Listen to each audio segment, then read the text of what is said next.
High साथीहरू म हतारमा कहाँ कुद्दैछु।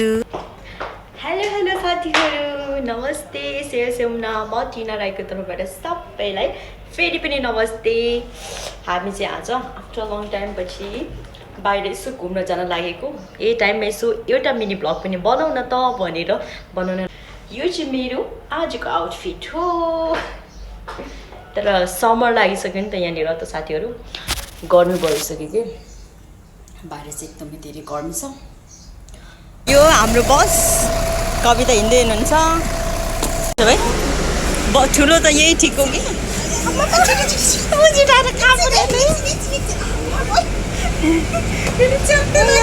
अहिले बसभित्र पनि पसिसक्यो फाइनल्ली।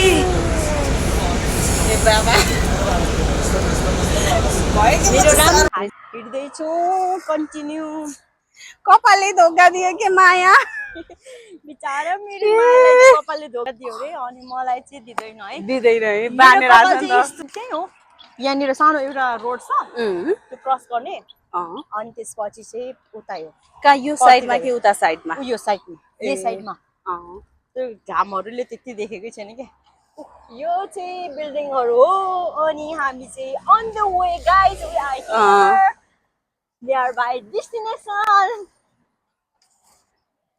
मेरो चाहिँ जुत्ताले नङ ठुलो भएर होला। होइन, म नङ काटेको सबै फुल मरेर के हो यस्तो। यहाँ त चैत वैशाख लागेर उराट बिराट लागिसक्यो नि त गाइजहरू। हेर्नु ल, उतापट्टि घाम छ, यहाँ चाहिँ शीतल छ क्या। यो सानो क्लिप चाहिँ पहिलाको हो। त त्यतिखेर चाहिँ यो फ्लावरहरू चाहिँ उखालेको थिएन कि, हेर्नुहोस् न त्यो साइडमा पर्पल कलर। ल हामी चाहिँ आइपुगेको यो ब्युटिफुल फ्लावर भएको ठाउँमा। वाउ, ल कस्तो राम्रो छ है माया।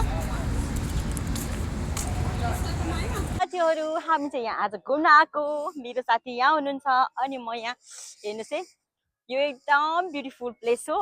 यहाँ चाहिँ अब यहाँ चाहिँ समर लागिसक्यो नि त। अलमोस्ट समर चाहिँ स्टार्ट भइसक्यो, अप्रिल हो। तर यो नेचुरल फुलहरू चाहिँ कति राम्रो छ कि अहिले स्टिल अलाइभ, अनि कति राम्रो छ हेर्नु त। सायद छुन चाहिँ नपाउने होला, मलाई कस्तो टच गर्नु मन परिहाल्छ कि फुल देख्यो भने चाहिँ। हेर्नु न कस्तो राम्रो फुल, राम्रो चमेली फल मिठो स्याउ, फुल चाहिँ राम्रो फल चाहिँ मिठो जुम्बन मलाई ल्याऊ। ल हेर्नुहोस् है, वाउ यहाँनिर त के भन्छ यसलाई, के भन्छ, अस्ट्रिच अस्ट्रिच के भन्छ यसलाई भने होइन, बकुला है। यो बकुला रहेछ, हेर्नु न बकुलाहरूमा फुल कस्तो मजाले डिजाइन गरेको, भेरी नाइस। रात पर्दै गयो, अनि त्यही भएर लाइटहरू चाहिँ अन हुँदैछ, लाइट अन हुँदैछ। घुम्न गएको, अनि त्यहाँनिर चाहिँ त्यो चाहिँ खेल्ने ठाउँ हो क्या, प्लेग्राउन्ड। अनि त्यहाँनिर चाहिँ प्लेग्राउन्ड छ, अनि त्यो चाहिँ पिङ जस्तै रहेछ कि माथि गएर खेल्नु मिल्दो रहेछ। अघि मैले 2-3 जना मान्छे माथि गएको हेरेको थिएँ, मलाई चाहिँ माथि जान चाहिँ डर लाग्छ कि, त्यही भएर खेल्ने प्लान चाहिँ गरेको छ। त्यहाँनिर चाहिँ ढुङ्गा जस्तै यसरी सेकिङ गरेर खेल्ने प्लेस पनि छ, त्यहाँनिर पनि जाने हो एकछिनमा। ल हेर्नु है, यो सबै फुलहरू कति राम्रो है यहाँनिर। यो सबै चाहिँ डेकोरेसन गरेको हो। पहिला चाहिँ यहाँनिर खाली जग्गा थियो क्या, त्यहाँनिर पछाडि चाहिँ हाजबिन स्टेडियम ठुलो छ, इन्टरनेसनल म्याच हुने प्लेस। त्यहाँनिर त्यो म्याच हुँदाखेरि चाहिँ यो चाहिँ पार्किङ एरिया हो, एकदमै बिग छ। किनभने यो पार्किङ एरियामा सबै पार्क गर्न लाग्थ्यो मान्छेहरूले। अनि अहिले चाहिँ यो पार्किङ एरियालाई चाहिँ प्लेग्राउन्ड भिजिटिङ प्लेस बनाएको, अनि कति राम्रो छ हेर्नु न। सबै यो चाहिँ फुड कोर्टहरू हो, फुड कोर्ट साइड। अनि यहाँनिर हुने सबै यो फ्लावरहरू चाहिँ नेचुरलै हो। यो खेल्ने ठाउँहरू,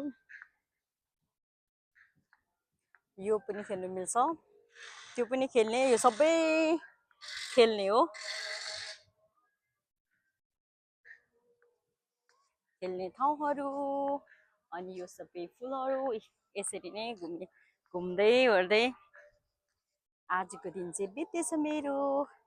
एक दिन होलिडे भए पनि घुम्नु चाहिँ मजै हुने क्या।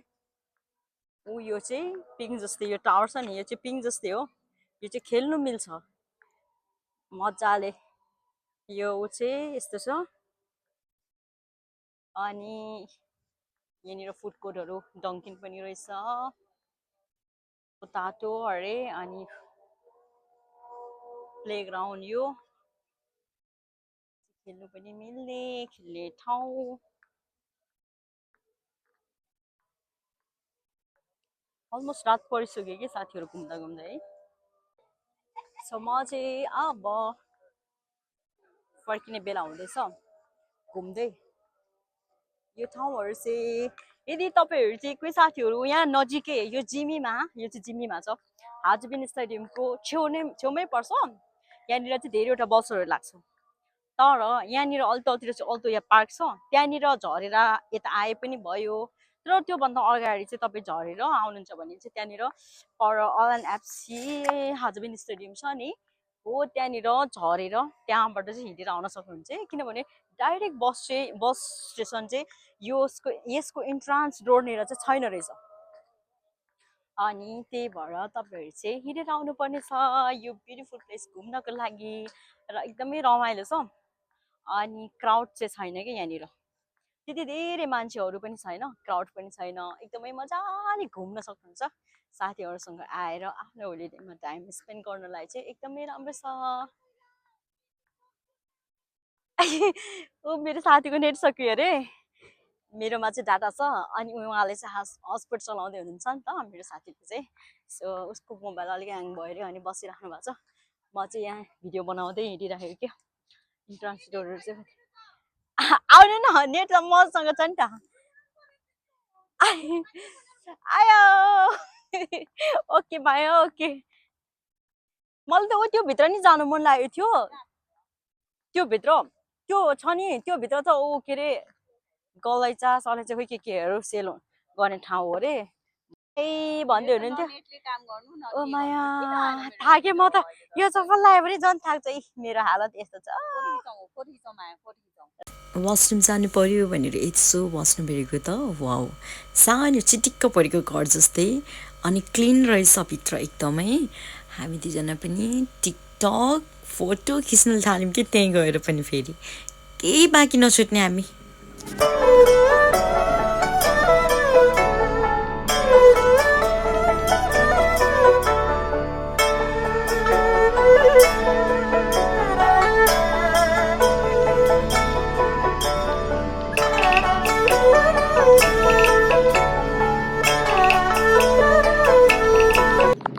अनि घुम्दा घुम्दै भोक लाग्यो त्यसपछि खाजा खान थाल्यौँ फुड कोर्टमा